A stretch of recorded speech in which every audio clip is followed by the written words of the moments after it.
I was labeled an at-risk youth in the 5th and 6th grade, told academically I wasn't gonna amount to much of anything. And it was my first Black teacher, the first day of class in 6th grade, who came into a room full of kids that she didn't know.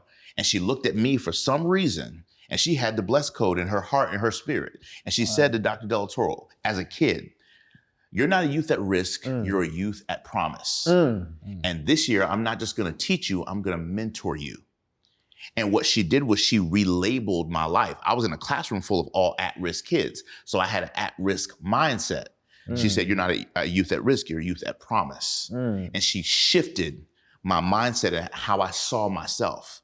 So once that happened for me in my life, what I began to realize was that, okay, and the reason why she was able to relabel me is because she saw me. For example, I used to love the Fat Boys. Because I'm a 77 cat, so I grew up on the Thundercats, the Smurfs, all that stuff. So when she found out what I was into, she said, okay, if you can memorize the Fat Man, the Fat Boys, you can memorize all these songs, you can learn the US presidents. I want you to put the US presidents in a rap.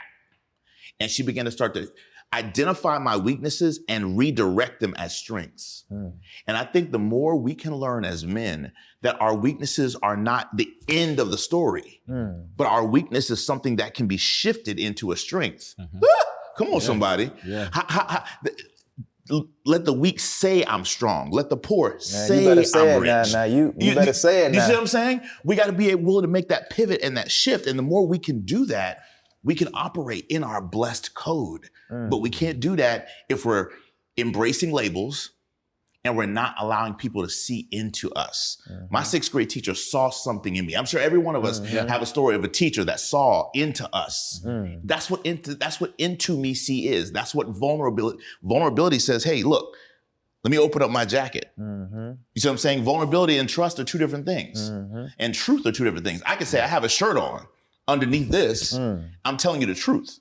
Vulnerability means unzipping it so you can see it. In that moment, at such of an early age, you know what I mean? It puts you on your trajectory as it relates to your journey to your winning seasons. Come on. For I believe that a Black man's vulnerability becomes the path to his victory. And when you learn to release some things, when you learn the blessing that if I release, that puts me in position for my increase. That's right. But I can't get to increase. I can't elevate because I hold on to these things. Right. I can't heal what I don't reveal. Right.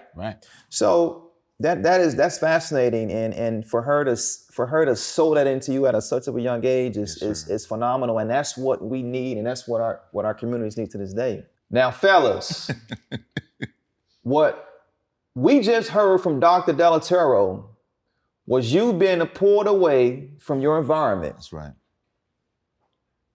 Because at that very moment, he no longer became or tied into the stereotype being a product of your environment. That's right. Can you touch on that? Yeah, because it's so powerful. One of the things that I firmly believe, all of our lives we were lied to, fellas, because we were taught that peer pressure is a bad thing. Don't give in to peer pressure. Don't succumb to peer pressure. I actually believe the exact opposite. I believe that peer pressure is amazing if you have the right peers.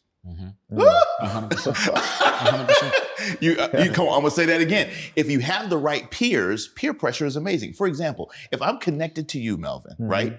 Wherever you go, at some point I'm going. The US Census said it better. You'll earn within 10 grand of your 5 closest friends. So environment is everything. So my 6th grade teacher pulled me out of the environment of thinking like I was an at-risk youth. And she put me into an environment that said, no, you are Black excellence. Begin to start to act like that. Does that make sense? Wow. We're enjoying the resurgence of the Lion King and the Mufasa franchise right now, right? Wow. All teaching one lesson: take your rightful place as king. That's all the Black Panther talks about. That's all the Lion King talks about. Billions of dollars in revenue. Same story. Take our rightful place. And the more we can take that's what my teacher was teaching me how to do. That's what my mom was teaching me how to do. Take our rightful place. And I think the more we can learn that our rightful place is to lead as men. Come on, somebody. Is to be honest, is to be vulnerable. That's why my alter ego is Optimus Prime. Because I love Optimus Prime because he knows he needs his Autobots. He can't do it all by himself. And sir, you can't do it all by yourself. That's Jesus didn't do it by himself. That's right. So stop thinking that you can do it by yourself. I needed someone. I needed a Diane Williams. I've needed mentors and coaches who pulled me out of my previous environment and brought me into that environment that I believe is best for us to be able to shine. And Travis, I know you know the same thing, bro. I mean, we can talk all day about how people have poured into us, right? Yeah. And put us in better environments.